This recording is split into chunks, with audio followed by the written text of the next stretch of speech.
எங்களுக்கு வாழ்க்கை கொடுத்திருக்கிறாங்க. இன்னைக்கு நல்ல நிலைமையில இருக்கிறோம். அதனால நீங்க இயேசுவா தயங்க தேவையில்லை.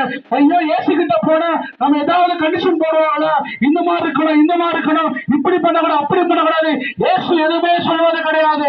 நீங்க என்ன இருந்தாலும் சரி, உங்க உள்ளத்துல இயேசுவே என் வாழ்க்கை நீ மாற்ற முடியும், இயேசுவே என் கணவனோட வாழ்க்கை நீங்க மாற்ற முடியும், இயேசுவே என் பிள்ளைகளோட வாழ்க்கை நீ மாற்ற முடியும், இயேசுவே என்னால வாழ்க்கை மாற்ற முடியுது. உங்க உள்ள தலைவரை நீங்க நம்பினே போதும். நீங்க நம்பினே போதும். நீங்க நாடு சாலை எடுக்கணும் தேவையில்லை, நீங்க சர்ச்சுக்கு வரணும் தேவையில்லை.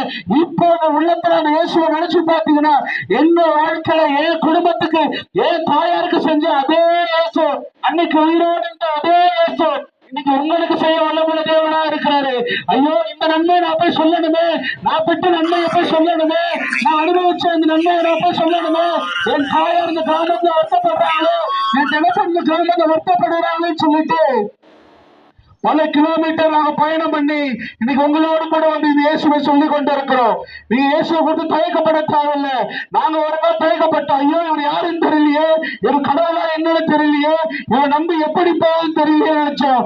ஆனா நாங்க இயேசுவை நம்பணும். இந்த இயேசுவை வாழ்க்கை மாற்ற முடியும் நம்பணும். அதே போல நீங்க நம்பினால் போதும். நீங்க பெருசா எதுவும் செய்ய தேவையில்லை, நீங்க பெருசா எதுவும் பண்ண தேவையில்லை. இந்த இயேசு என் வாழ்க்கை மாற்ற முடியும் நீங்க நம்பினால் போதும். உங்க உள்ளத்துல